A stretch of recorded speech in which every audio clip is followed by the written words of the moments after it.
Hello, everyone. Thanks for joining us today for the next presentation in our series of webinar forums on managing stress. This is a joint production of the Department of Psychiatry, the University of Iowa Hospitals and Clinics COPE team, and the University of Iowa Employee Assistance Program. I'm your facilitator, Dr. Laura Fuller from the Department of Psychiatry.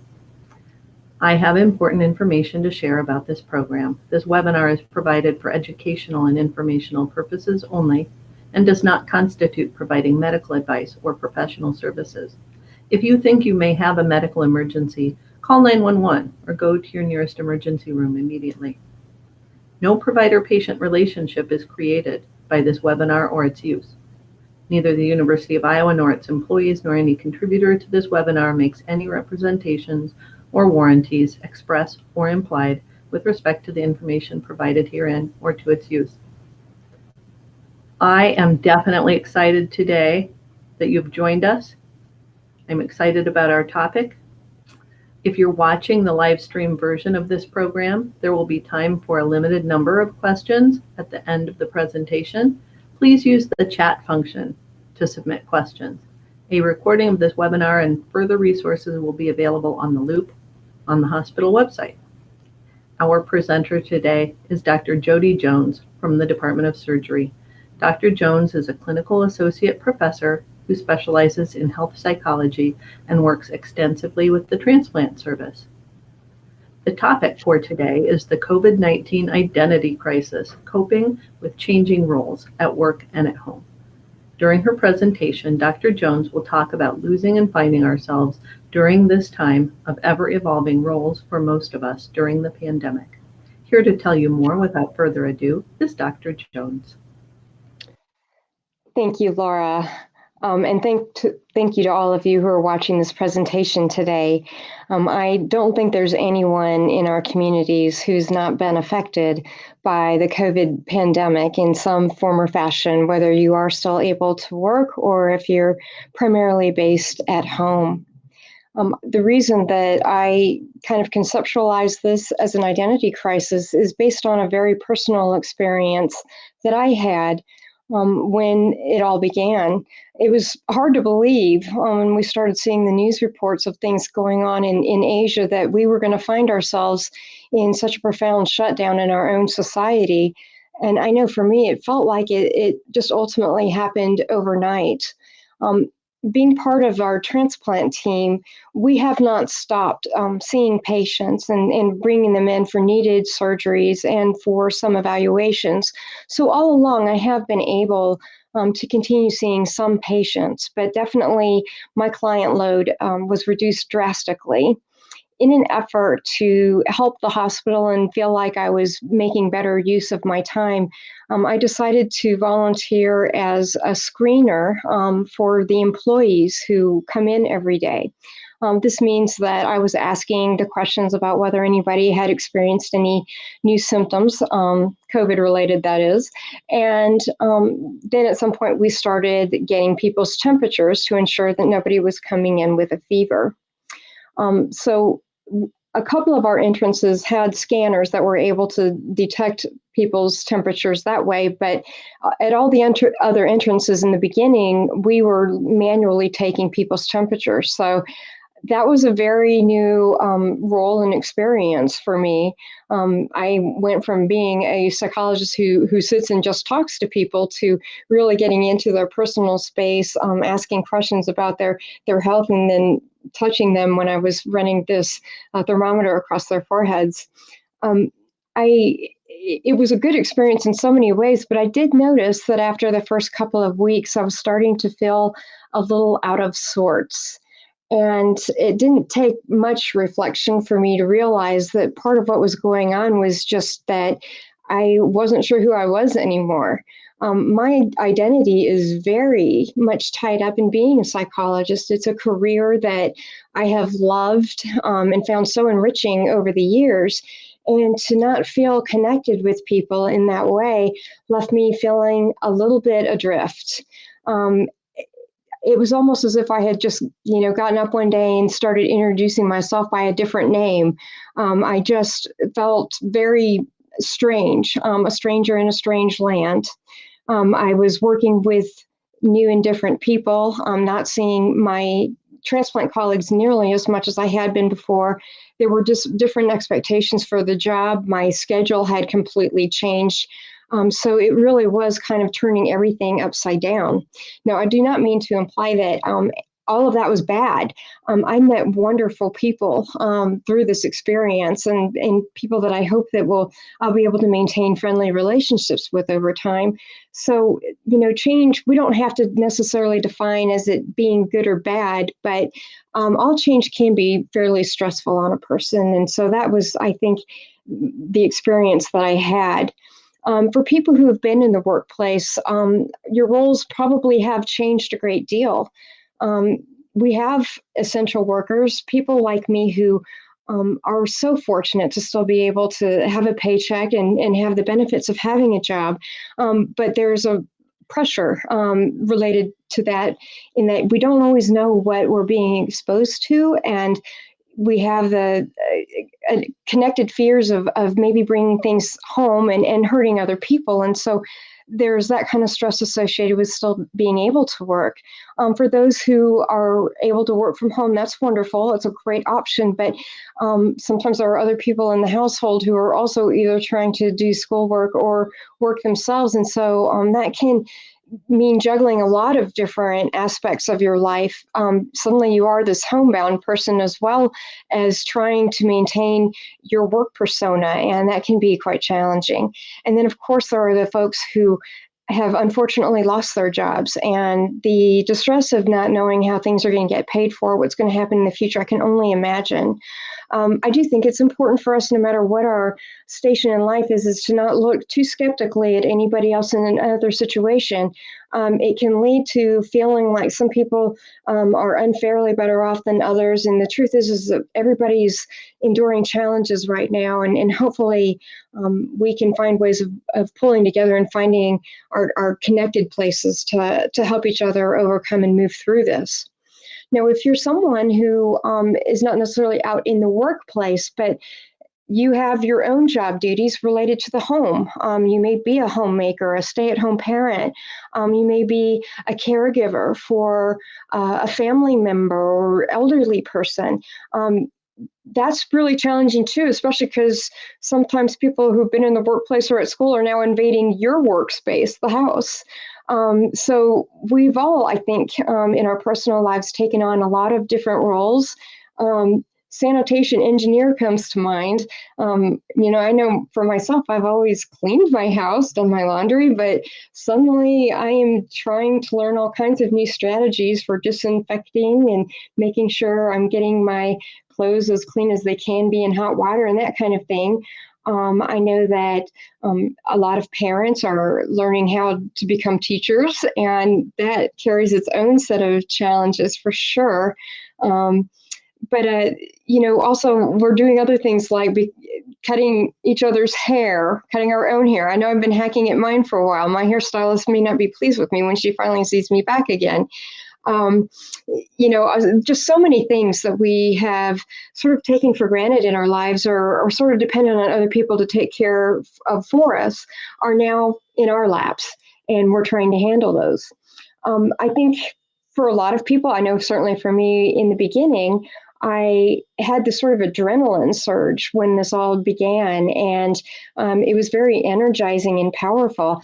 And also, I think a lot of us saw the humor in it and were able to really reflect on sort of the funny parts of this.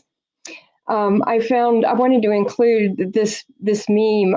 I think some of the homeschooling parents have put the funniest stuff out there on media, and I love the humor in all of this and people's ability to laugh at themselves and be able to sort of recognize maybe their weaknesses and vulnerabilities without necessarily having to feel bad about themselves in a way.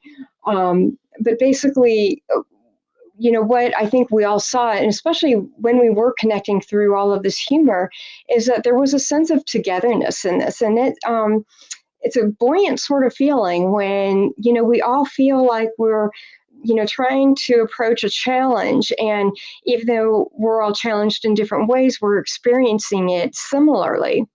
And so this picture, I I have two reasons for having included it.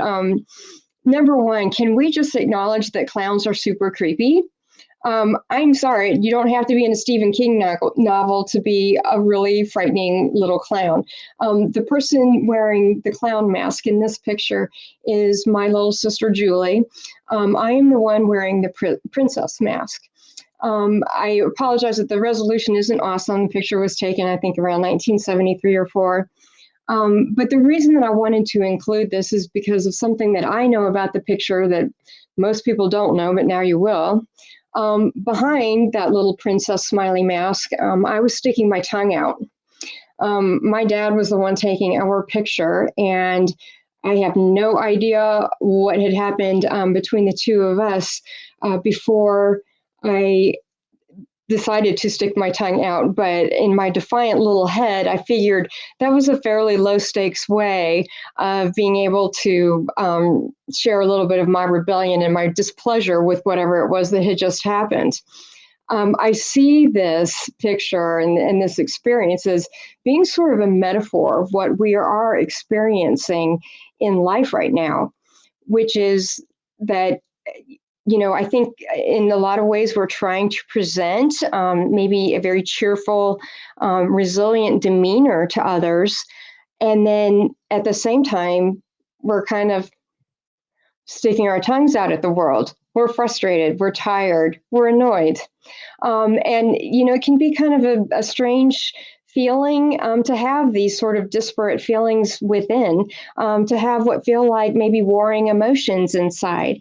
One does not negate the other or invalidate it in any way. If you are trying to come across to others as being cheerful and happy or whatever, it doesn't mean that you're not suffering in your own way, but it also doesn't mean that in your suffering you somehow can't still be a good person and be the kind of person that you've always been and presented yourself as to others. But it can be a pretty confusing, mess of experiences that you're having internally when something like that starts to happen. I want to validate that it is normal to be feeling resistant to this change we are experiencing right now. The human brain is wired to function on sort of like habit and routine. This may become really evident to all of you with this example. Think about like if you are coming home from work or maybe picking the kids up from school, and there's an errand that you need to run before you go home. And yet the next thing you know, you're at home. You didn't go and do that other thing. Turns out you took a right-hand turn on the path that you normally take to go home instead of taking the left-hand turn to stop by the grocery store or whatever it was. That's because we kind of function on automatic pilot, and it works really well for us.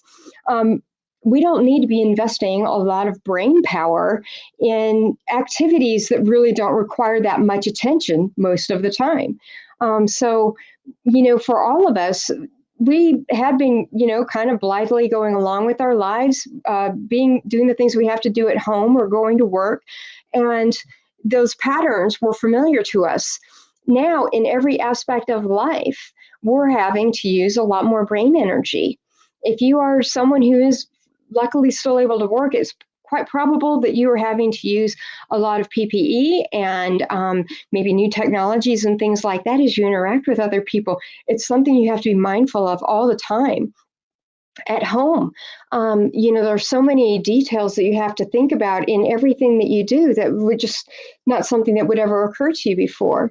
An example from my own life is that when I get home from work, normally I get out of my car and walk in the house. These days, I stop and pull out an alcohol wipe. I try to wipe down everything in the car that I have touched. That's been kind of actually a fun experience, thinking about all the things that I do touch. You don't normally think about the garage door opener, for instance, but it's touched every single time you come in or out. So I'm wiping down all of this stuff. I'm wiping down everything that I touch on my way into the house, door handles, alarm systems, that kind of thing, until I can wash my hands and then get my work clothes off and normal clothes on so that I feel like I'm not bringing all this stuff into the house that is invisible to me, but I know is there. And so, yeah, something as simple and straightforward as coming home from work is not nearly as simple and straightforward anymore as it once was. So for that reason, I think a lot of people probably are feeling tired, kind of exhausted with all of this, frustrated. When you're having to put that much mental energy into something, it can tire you out in the same way that physical activity can. And so if you are feeling literally that sort of drained and washed out, part of it's simply because we are having to think so much more about even the most basic things in our lives. So I am going to actually propose something that might seem a little counterintuitive today. We're going to pretend like it's opposite day and start thinking about things in a little bit of an upside down fashion. So I was hoping to share with you this image. Take a moment and read it and think about the words, if you would.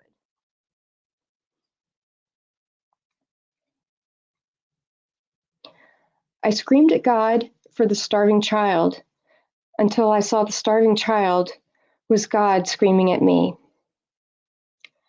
The first time I saw this, it was so powerful and had such an impact to me.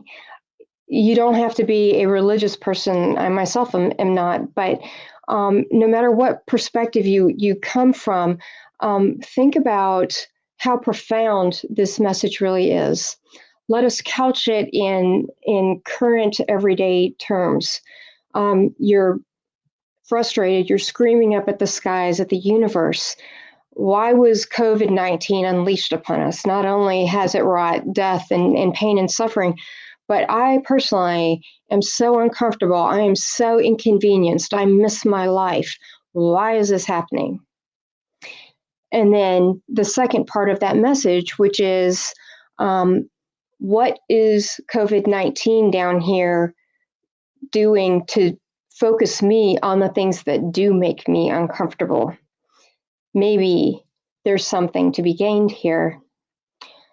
And I am not in any way implying that there was some kind of divine plan or intervention to unleash this upon us so that we would, get right with ourselves and mend our ways.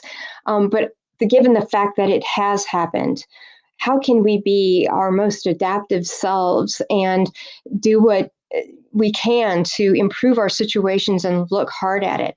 So what I'm suggesting when I was mentioning opposite day is that look at what makes you uncomfortable. Look at what you don't like about the situation and see how you can pull it closer to you instead of pushing it away. That's our natural inclination, isn't it? To have something that, doesn't feel right. It's a little jarring. Why would you embrace it versus trying to get it as far away from you as possible? Well, here's the thing.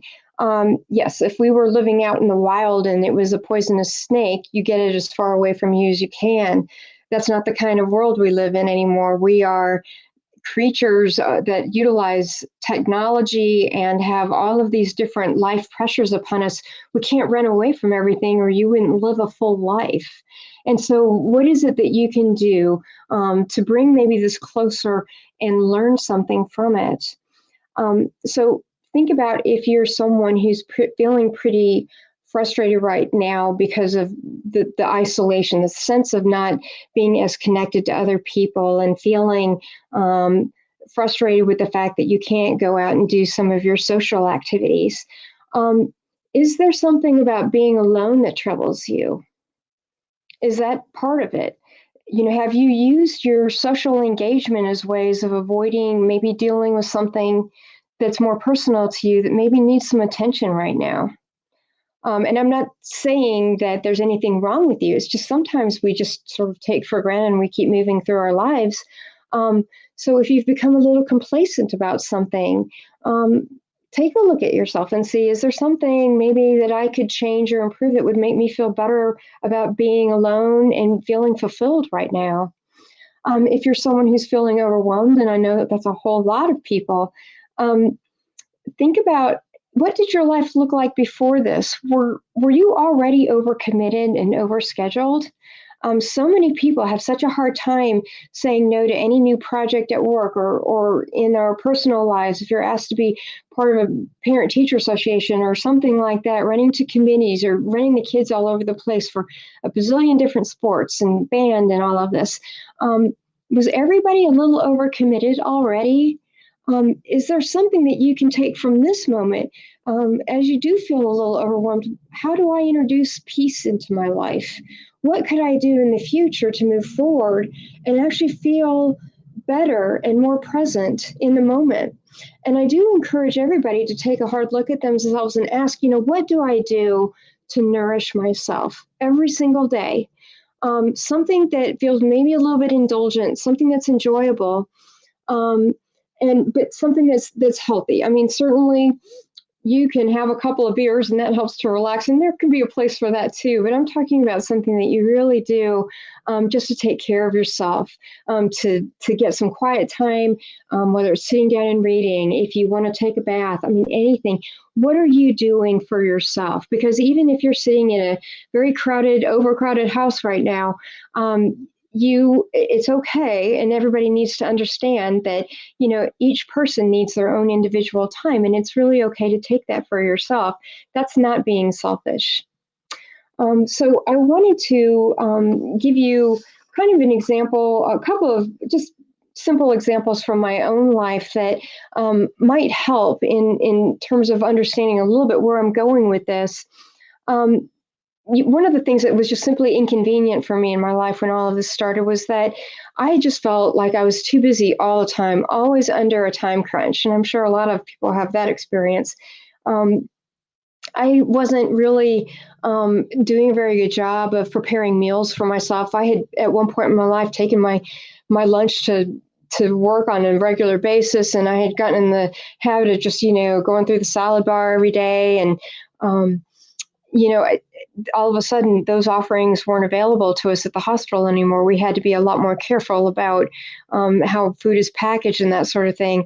I realized I'm going to have to actually start being a little more proactive and looking what I need from the grocery store, and then taking the time to prepare stuff for myself, because I don't know.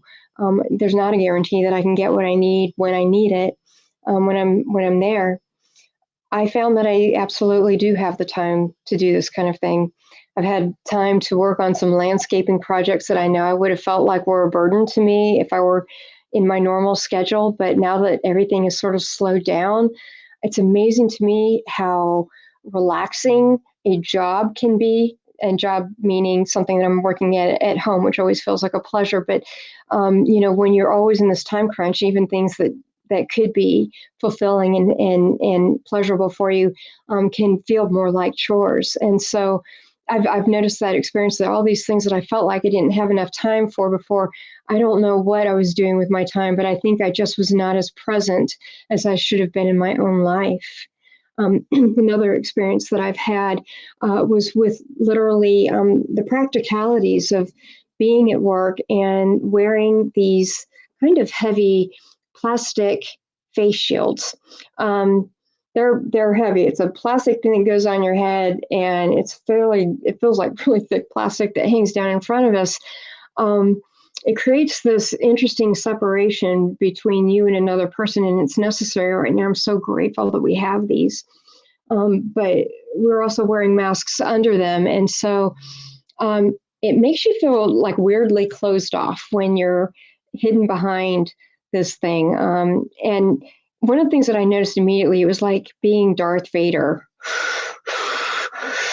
All you can hear is your breathing. It just feels like it reverberates in there. And if you want to talk about something that like centers and focuses you back on yourself, if all you can hear is your own breathing, that's something that'll do it.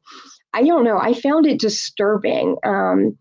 It bothered me that I just didn't feel like as connected with other people, and all I can hear is this, sort of heavy, weird breathing inside my own skull, really. And so I took a look at that, my discomfort. And one of the things that I did was recognizing, in terms of just the hearing issue itself, for years I've been suffering with some hearing deficits as a consequence of this genetic thing that I didn't even know I'd had. And I thought, why don't I actually do something about it? I have the power not to handicap myself here and keep myself from doing something that would be really helpful to me. So I actually was able to go and get some assistance from an audiologist, and it was wonderful. The other thing that I did was, of course, recall that breathing is such a wonderful centering exercise that we can all do for ourselves. It's such a mindfulness-based experience. And so I've used the breath as I hear it as a reminder that I'm here, I'm grounded, and I'm fine. If you don't mind, what I'd like to do as I'm wrapping up this talk is actually do this breathing exercise with you. This feels a little bit strange because I can't look out there and see what you're doing, but I'm going to ask you to close your eyes, and I'm going to close mine. And I'm just going to talk us through this breathing exercise, and it won't take more than a minute, but you may find it something really useful that you can use in your own life. So wherever you are, maybe sit up straight, close your eyes, and try to think about maybe releasing some tension that you might be carrying in your shoulders or neck. And then you can just follow along with my words, and it's just going to be a focus on the breathing. Inhale 1. Exhale 2. Inhale 3. Exhale 4. Inhale 3. Exhale 2. Inhale 1. Exhale 2. Inhale 3. Exhale 4. Inhale 3. Exhale 2. Inhale 1. 2. 3. 4.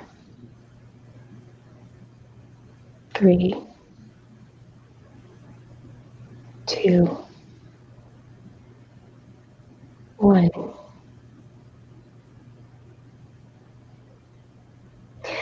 So hopefully you caught the pattern there. All I'm doing is going back and forth between 1 and 4, just up and down. This is a strategy that I think you can use in any moment, and it can be such as a soothing, a calming experience. Anyone can use it. If you do have a respiratory issue that makes you uncomfortable focusing on the breathing, just count, and that should work. Thank you so much for your time and attention today. All right. Thank you, Dr. Jones. That was awesome. So glad to have you with us. Thanks, Laura. So I guess we have time for just a question or two.